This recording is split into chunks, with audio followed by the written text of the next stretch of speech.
भरत वाड्याकडे आला त्यावेळी दुपार नुकतीच सरली होती. त्याला जोराची भूक लागली होती. आज खेळण्याच्या नादात जेवायचे सुद्धा भान राहिले नव्हते. 100 खणांचा तो पाटलाचा वाडा त्या पंचक्रोशीत प्रसिद्ध होता. वाड्याचा एक दबदबा होता. गावच्या मध्यावर थोड्याशा उंचीवर असणाऱ्या या वाड्याच्या बुरुजावर गेले की संपूर्ण गाव दृष्टिक्षेपात यायचे. दिंडी दरवाजातून आत आले की दोन्ही बाजूला बैठकीच्या कचेऱ्या होत्या. तिथे लावलेल्या त्या रुबाबदार पूर्वजांच्या तसबिरी पाहून नवागत दिगमूढ व्हायचा. आत असणारा मोकळा फरसबंदी चौक आणि त्यातील ते भव्य तुळशी वृंदावन लगेच नजरेत भरत होते. डाव्या बाजूला जनावरांचा गोठा नि उजव्या बाजूच्या कोठीच्या खोल्या, त्यात शेतीची अवजारे व इतर बरेच काही बाही सामान होतं.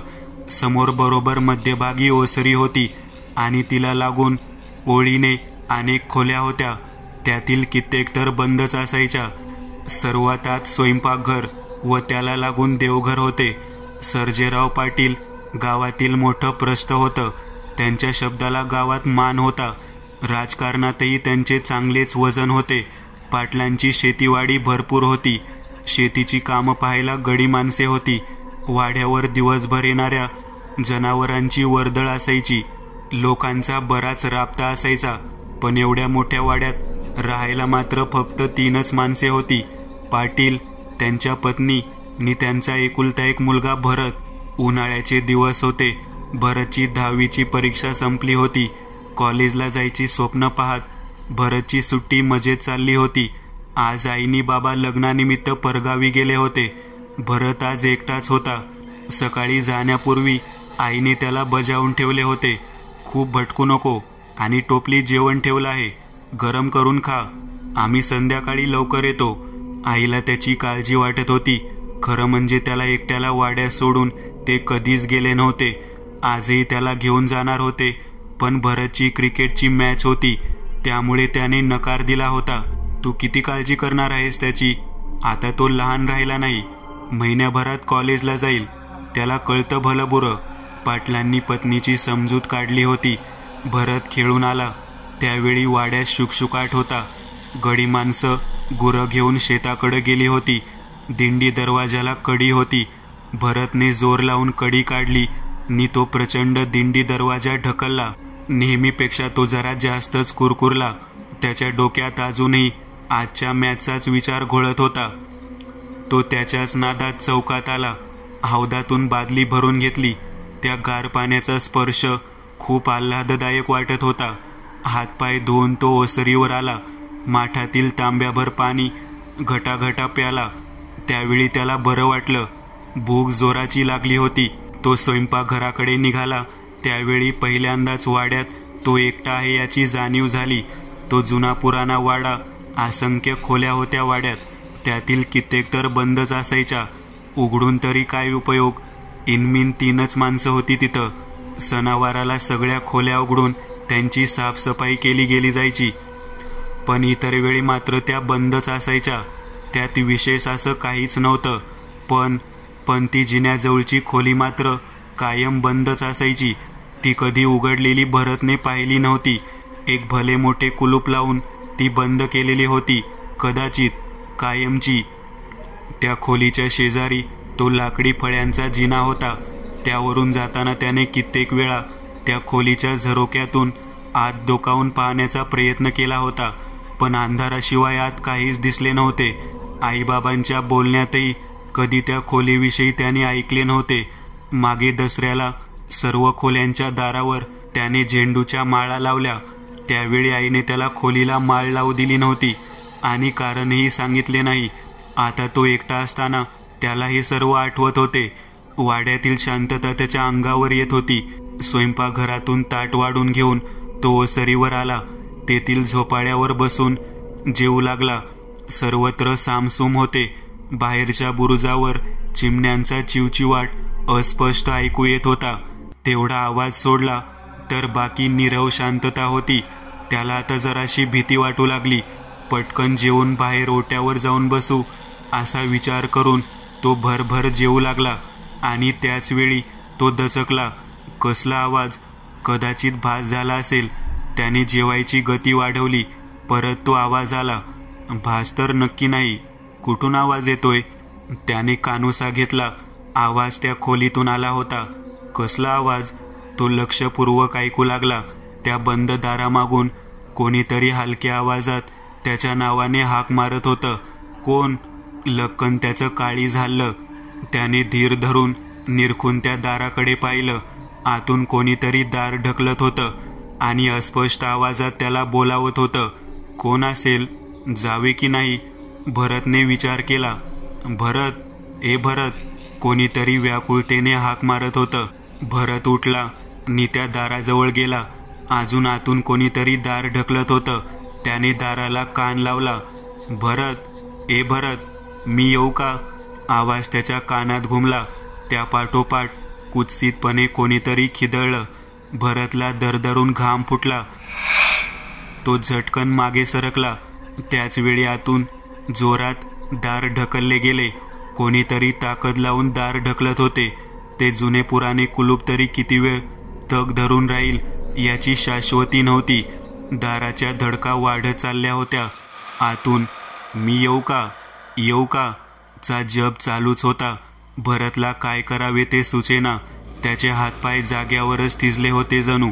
आणि त्याच वेळी कुलूप खाडकन तुटून जमिनीवर पडलं. त्याच वेळी आतून बिभत्स किंचाळी आली. दरवाजा उघडला गेला. पण ते पाहायला भरत जागेवर थांबला नाही. जोर लावून तो पळत सुटला. समोर दिंडी दरवाजा दिसत होता. अंतर जास्त नव्हते, पण आज ते अंतर कित्येक मैलांचे वाटत होते. तो धावत होता आणि त्याला जाणवत होते की त्याच्या पाठलागावर कोणीतरी आहे. शेवटच्या 2 ढांगा राहिल्या होत्या फक्त.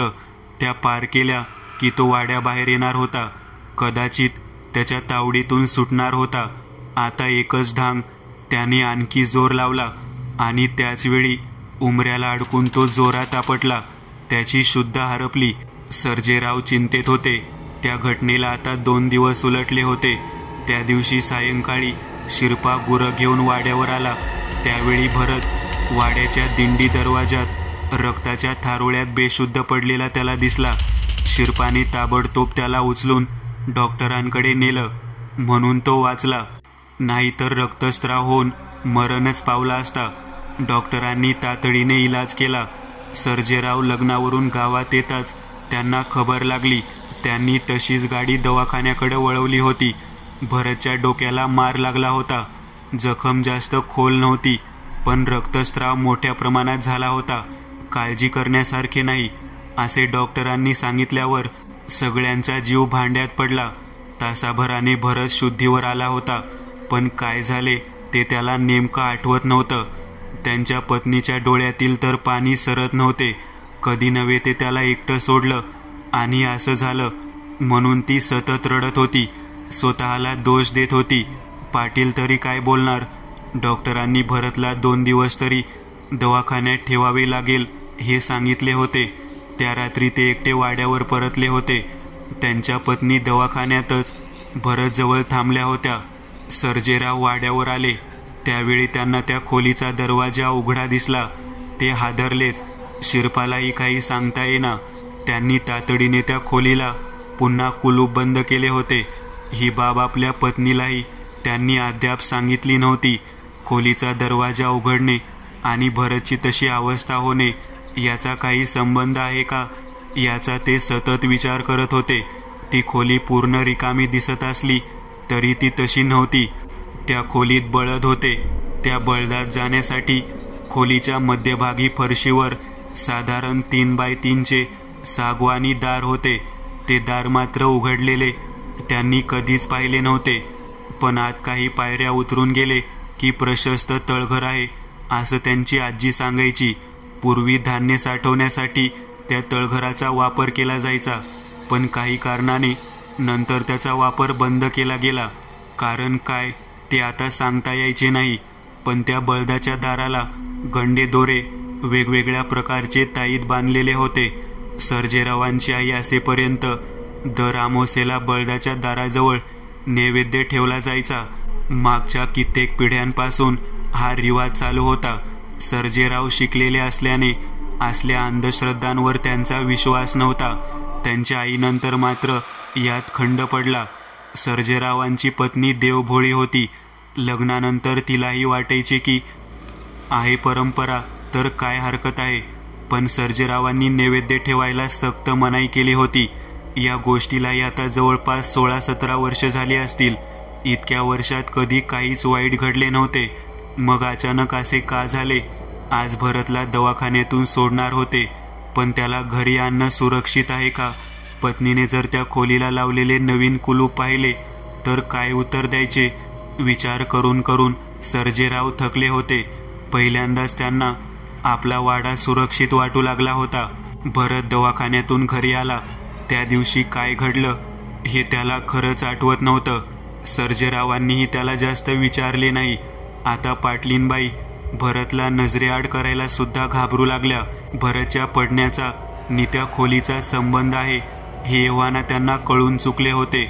लग्न झाल्यावर ज्यावेळी त्या पहिल्यांदा नांदायला वाड्यात आल्या त्याचवेळी त्यांच्या सासूबाईंनी त्यांना त्या खोलीपासून लांब राहायला सांगितले होते. सासूबाईंच्या सासूबाईंनीही त्यांना तसेच सांगितलेले होते. दर अमावास्येला नैवेद्य ठेवण्याशिवाय त्या तिकडे फिरकत नसत. अनेक पिढ्यांपासून पाळत आलेला अलिखित नियमच होता तो जणू. एक प्रकारची अनामिक भीती वाड्यात साकळली होती.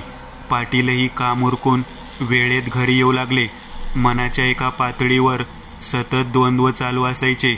एकदा वाटायचे की बलदाचे दार उघडून आत पाहावे काय आहे, पण दुसरे मन लगेच विरोध करू लागायचे. दिवस उलटत होते. भरतची जखम भरत आली होती, पण त्याचे वागणे मात्र बदलले होते. गेल्या काही दिवसात तो स्वतः एकदाही वाड्याबाहेर गेला नव्हता. डॉक्टर जवळच राहिला असल्याने तेच घरी येऊन ड्रेसिंग करून जायचे. त्यामुळे बाहेर जायचा तसा प्रश्नच येत नव्हता. पण तो बाहेर जायला उत्सुक नसायचा हे मात्र खरे. तो दिवसभर हरवल्यासारखा झोपाळ्यावर बसून राहायचा. कोणी भेटायला आले तरी त्याच्या चेहऱ्यावर ओळखीचं चिन्ह वगैरे काहीच दिसायचं नाही. एकदम निर्विकार चेहरा करायचा. बोलणंही कमी झालं होतं. खाण्यापिण्यावरची तर त्याची वासनाच उडाली होती. आताशा तो क्रूस दिसू लागला होता. त्याच्या चेहऱ्यावर पिवळा पांढरट छटा दिसू लागली होती. त्याचे बोलके डोळे आता निस्तेज दिसत होते. एकुलता एक मुलगा असल्याने सर्जेराव धास्तावले होते. डॉक्टरांनी अनेक प्रकारच्या तपासण्या केल्या, पण सगळे रिपोर्ट नॉर्मल होते.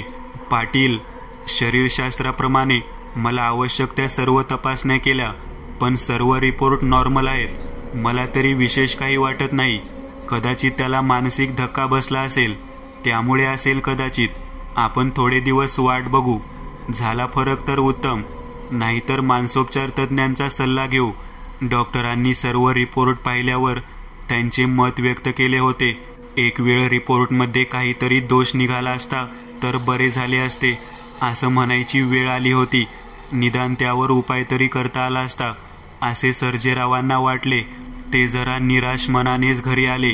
पाटलीनबाईंना त्यांचा मूड कळला. सर्जेराव कचेरीत बसले होते. पाटलीनबाई तिथे येऊन उभ्या राहिल्या.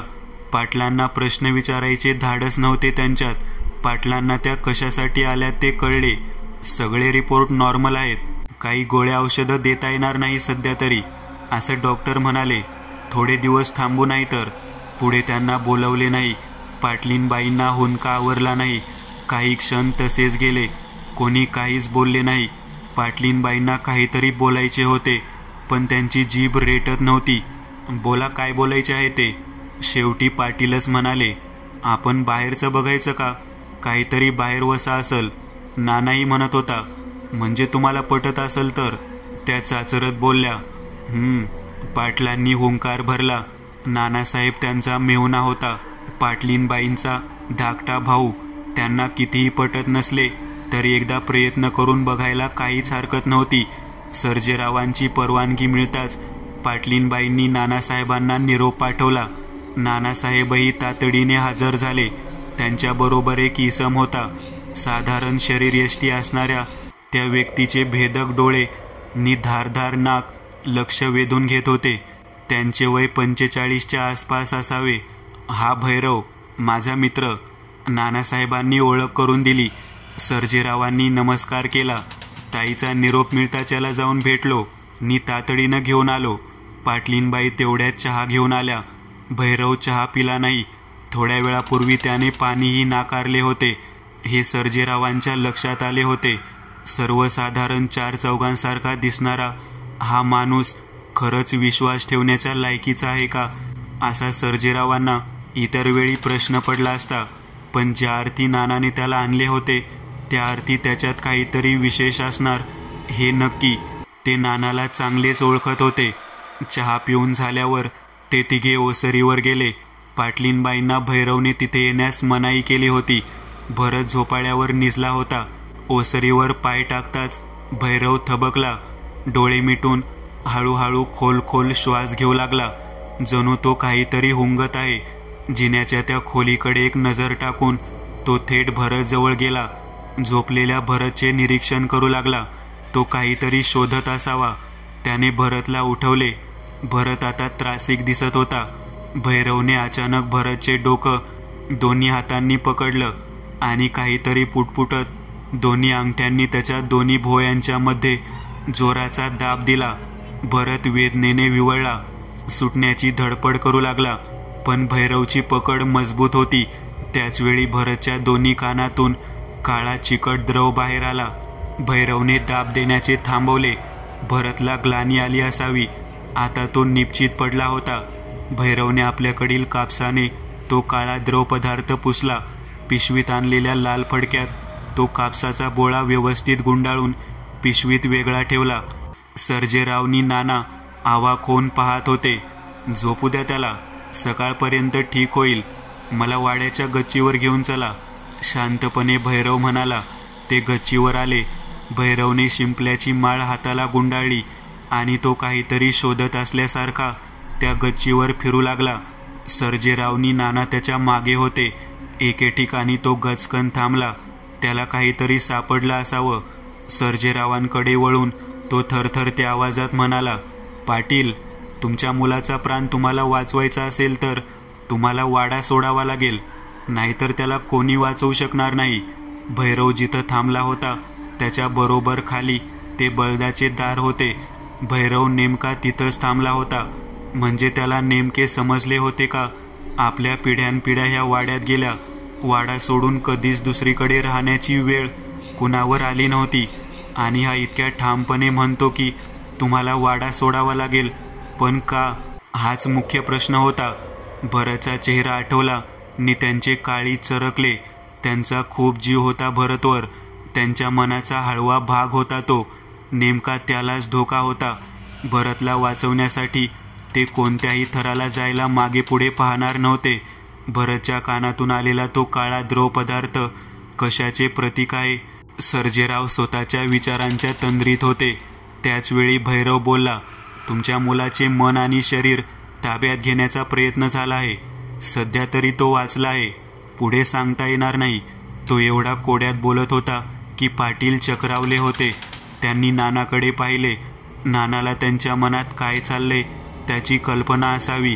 तो पुढे झाला नि भैरवला म्हणाला, भैरव, तू जरा विस्कटून सांग की नेमकं कोण भरतच्या मागं लागले. नाना, तू नि मी मित्र म्हणून मी इथं आलो. मला जर हे प्रकरण आधीच माहिती असतं तर मी इथं आलोच नसतो, या फंद्यात पडलोच नसतो. या वाड्यात आता या वेळेला 5वी शक्ती वास करतायत. तुमच्या कोणाच्या लक्षात येणार नाही. एकच व्यक्ती आहे या वाड्यात ज्याच्याशी त्या शक्ती संपर्क साधत आहेत किंवा संपर्क साधू शकतात. ती व्यक्ती म्हणजे पाटील, तुमचा मुलगा भरत आहे. केवळ त्याचं दैव बलवत्तर म्हणून त्या दिवशी तो वाचला. इथून पुढे मी काही करू शकत नाही, कारण माझा तो अधिकार नाही. माझा सल्ला एवढाच की तुम्ही वाडा सोडून दुसरीकडे जा, निदान काही दिवस तरी. भैरव जायला निघाला. पाटलांना आयुष्यात पहिल्यांदाच इतकं असहाय्य झाल्यासारखं वाटत होतं. जिना उतरून ते सर्वजण खाली आले. भरत झोपाळ्यावर शांत झोपला होता. पाटलीनबाई त्याच्या शेजारी बसून त्याला कुरवाळत होत्या. ते दृश्य पाहून सर्जेरावांचं मन दुःखाने व्यापून गेलं. सर्जेराव कचेरीत येऊन निराश मनाने खुर्चीत बसून राहिले. नाना भैरवला निरोप द्यायला गेले. ते दोघे नुकतेच दिंडी दरवाजाच्या बाहेर पडले असतील तोच भरतच्या किंचाळ्यांनी वाडा हादरून गेला. सर्वजण ओसरीकडे धावले. भरतने स्वतःचे कान दाबून धरले होते आणि तो मोठमोठ्याने किंचाळत होता. पाटलीनबाई त्याला आवरायचा निष्फळ प्रयत्न करत होत्या. कोणाच्या लक्षात आले की नाही माहीत नाही, पण भरतची नजर एकटक त्या बंद दाराकडे होती. सर्जेरावांना पाहताच त्याने आईला झिडकारले. धावतच त्याने सर्जेरावांना मिठी मारली. आबा, आबा, मला तो येऊ का म्हणतोय? सारखं सारखं विचारतोय, त्याच्याकडे बोलावतोय. मला त्याच्याकडे जायचं नाही. सर्जेरावांच्या डोळ्यात पाणी आले. पाटलीनबाईही हुमसून हुमसून रडत होत्या. नाना त्यांना सावरत होता. भैरव मात्र काहीतरी पुटपुटत होता. हळूहळू भरत नॉर्मल झाला. ओरडून ओरडून त्याचा घसा बसला होता.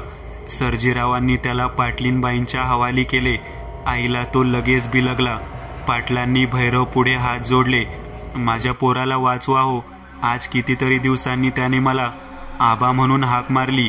भैरवने त्यांचे हात धरले. पाटील, तुम्ही काळजी करू नका. एक व्यक्ती आपल्याला मदत करू शकते. माझे गुरु नंदन महाराज. आपल्याला त्यांना त्वरित भेटायला हवे, एकदम त्वरित. पाटलांनी लगेच गाडी काढली. नाना गाडी चालवित होते. शेजारी भैरव, मागे पाटील, पाटलीनबाई नि त्यांच्यामध्ये भरत. कोणीच बोलत नव्हते. चिडीचीप. डावीकडे त्या घराकडे घे. भैरवने बोट केले. त्या घरासमोर नानांनी गाडी उभी केली. बसके साधेसे दुमजली घर होते ते. हॉलमध्ये सर्वजण बसले. भैरव आत गेला. हॉलमध्ये जास्त सामान नव्हते. 3 सीटर सोफा, 2 खुर्च्या आणि भरपूर पुस्तकं. एखाद्या लायब्ररीत आलो की काय असे वाटेल एखाद्याला.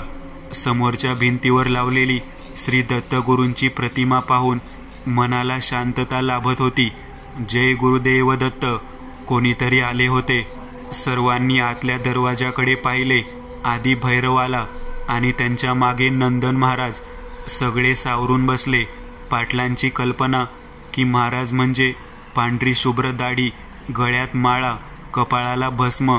पण इथे तर नंदन महाराजांनी त्यांच्या समजुतीला छेद दिला होता. नंदन महाराजांकडे पाहून कोणालाही वाटले असते की हे नुकतेच बँकेतून रिटायर झालेले आहेत. गवाळ गोरेपणाकडे झुकणारा रंग, स्थूलशी शरीरयष्टी, पॅन्ट शर्टचा पेहराव, डोळ्याला चष्मा आणि त्यातून दिसणारे अभ्यासू डोळे. नंदन महाराज मंद स्मित करीत समोरच्या खुर्चीवर बसले. शांतपणे त्यांनी भरतकडे कटाक्ष टाकला. तुमच्या समस्येची कल्पना भैरवने दिली आहे. भरतच्या कानातून आलेला तो पदार्थही भैरवने दाखविला आहे. हा अतिप्राचीन प्रकार आहे. तुमच्या वाड्यावर पाशवी शक्तींनी कब्जा केला आहे. त्यांची अशुभ छाया तिथं साचून राहिली आहे.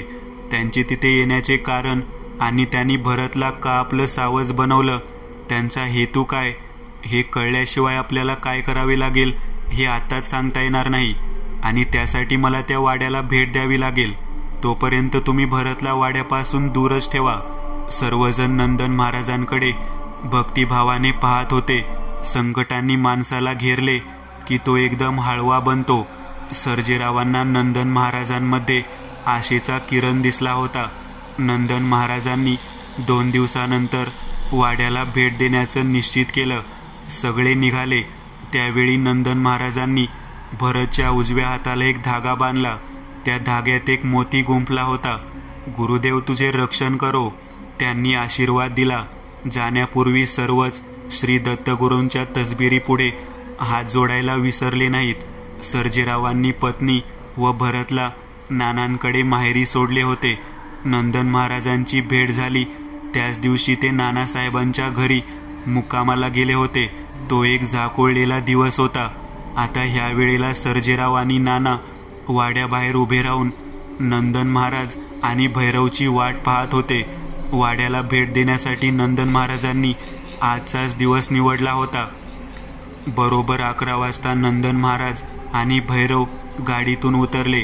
नंदन महाराजांनी पांढरे शुभ्र वस्त्र परिधान केले होते. त्या पेहराव्यात ते अजूनच तेजस्वी दिसत होते. सर्जेरावनी नाना पुढे झाले. काही क्षण स्तब्ध उभे राहून महाराजांनी वाड्याचे एकटक निरीक्षण केले.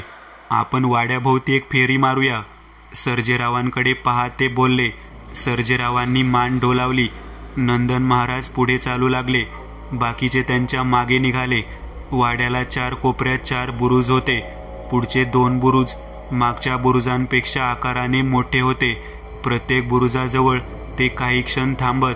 हळूहळू वेढा पूर्ण करून ते दिंडी दरवाजाजवळ आले. त्या बंद दिंडी दरवाजाच्या आत कोणते रहस्य दडले आहे हे त्या विधात्यासच ठाऊक. त्यांनी वाड्यात प्रवेश केला. वाड्यातील हवा वेगळीच जाणवत होती. जणू ती वर्षानुवर्षे तिथंच अडकून पडली होती. एक प्रकारचा शिळा थंडपणा सर्वत्र पसरलेला होता. ते सरळ ओसरीवर गेले. 2 दिवसांपूर्वी इथेच या झोपाळ्यावर भरत झोपेतून किंचाळत उठला होता. त्याला कोणीतरी बोलवत होतं. खरं की भास देवच जाणे. महाराज सरळ त्याच खोलीबाहेर जाऊन उभे राहिले. चावी? सर्जेराव चावी घेऊन पुढे झाले. नवीनच कुलूप होते, त्यामुळे लगेच उघडले. महाराजांनी खोलीतील अंधारात पाऊल टाकले. खोली पूर्णपणे रिकामी होती. सर्वत्र धूळ पसरली होती. वरच्या खणांना बरीच वर्ष तेलपाणी नसल्याने ते कुजल्यासारखे वाटत होते. त्याचा जुनाट कुबट वास जाणवत होता. खणामधून पडून ठिकठिकाणी माती साचली होती आणि बरोबर मध्यभागी ते बळदात जाणारे दार होते. कधी काळी त्याला लावलेले जुनाट प्रकारचे लोखंडी कुलूप आता पार गंजून गेले होते. त्या कुलूपाला अनेक प्रकारचे दोरे गुंडाळले असावेत, पण आता त्यांचे काहीच अवशेष शिल्लक होते. नंदन महाराजांनी त्या दाराभोवती एक फेरी मारली आणि ते बाहेर चला म्हणाले. ते सर्वजण बाहेर ओसरीवर आले. तुमच्या मनात काही प्रश्न उद्भवले असतील. काहींची मी उत्तर देणार आहे. महाराजांनी शांततेचा भंग केला. परवा भैरवने मला इथे घडलेली घटना सांगितली. त्यावेळेस मला काही अंशी कल्पना आली होती, पण तुमची पत्नी व मुलासमोर त्या दिवशी जास्त बोलणे मी टाळले. मलाही प्रत्यक्ष वाडा पाहायचा होताच, म्हणून मी इथं आलो. भरतच्या कानातून काळा पदार्थ बाहेर येणे म्हणजे त्याच्यावर कोणीतरी चेटूक केले आहे हे सिद्ध होतंय. चेटूक करणारे घराच्या आजूबाजूला त्याचा विधी करतात. त्यामुळे मी आल्या आल्या वाड्याला फेरी मारली. मला तसं काही आढळून आलं नाही. हा चेटूकचा प्रकार खूप दुर्मिळ आहे. जवळपास लुप्तच झाला आहे म्हणा ना. आज तेवढी निष्णात व्यक्ती सापडणं अवघड आहे. तो करणारी व्यक्ती ही प्रचंड ताकदवान असायला पाहिजे. यात थोडीशी चूक सुद्धा जीवघेणी ठरू शकते. भैरवला ते जाणवलं. म्हणूनच सुरुवातीला त्याने यात पडण्यास नकार दिला. एका अर्थी योग्यच केलं होतं. इथं आल्यावर मला जाणवले की मी समजतो त्यापेक्षाही काहीतरी भयंकर आपल्या पुढे वाढून ठेवले आहे. एक मन म्हणते की हा चेटूकचा प्रकार आहे, पण दुसरे मन ते मानायला तयार नाही. चेटूकपेक्षाही काहीतरी भयानक इथं शिजत आहे. अनेक दशकांपासून दाबून ठेवलेले आता उसळी मारून बाहेर येऊ पाहत आहे. जसा पृथ्वीच्या गर्भात लावा खदखदत असतो तसंच ते सुद्धा खदखदत आहे. त्याला बाहेर पडायचंय, ते सुद्धा तुमच्या मुलाच्या माध्यमातून. ते इतकी वर्षे योग्य संधीची वाट पाहत असणार. आता फक्त त्याला भरतची परवानगी पाहिजे. त्यामुळे ते सारखं त्याला विचारते, येऊ का?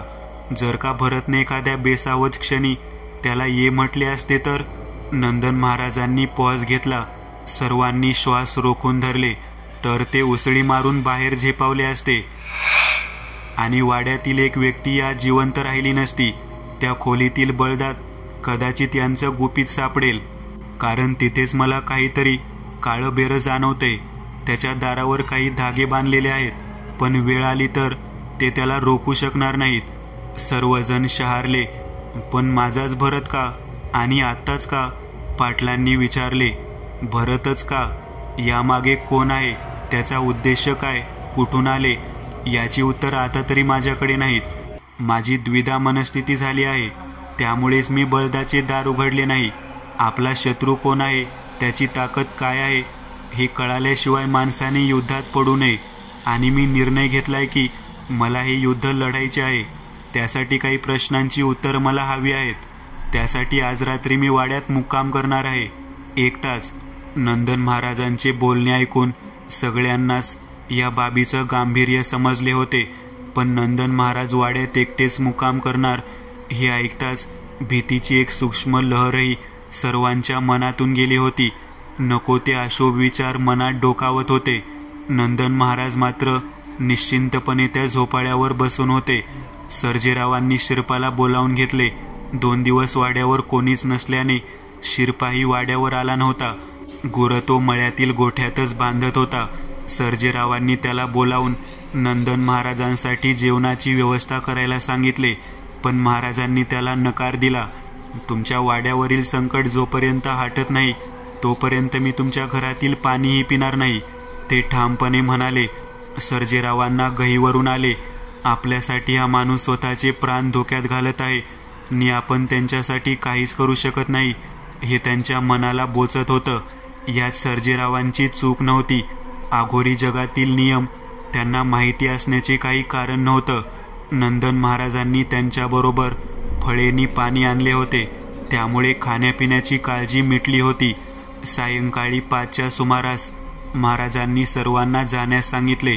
उद्या सकाळी आपण भेटू. आता मला काही तयारी करायची आहे.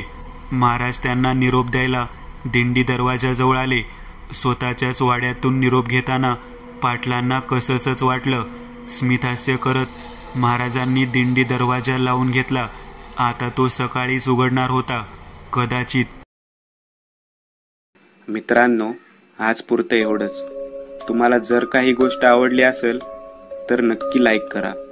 तुमच्यापैकी बरेचसे जण व्हिडिओ लाईक न करताच पळून जातात, पण हा जर व्हिडिओ तुम्ही लाईक केला तर मला जरा बरं वाटेल आणि असेच भारी भारी व्हिडिओ बनवायची माझ्यात एनर्जी येईल. त्यामुळे नक्की लाईक करा. आणि अजूनही कोणी या चॅनलला सबस्क्राईब केलेलं नसाल तर लगेच सबस्क्राईब करून टाका. आणि बाजूची घंटी ती मात्र दाबायला विसरू नका. देवाची घंटी आहे ती. चला तर मग पुन्हा भेटूया अशीच एक आगळी वेगळी गोष्ट घेऊन पुढच्या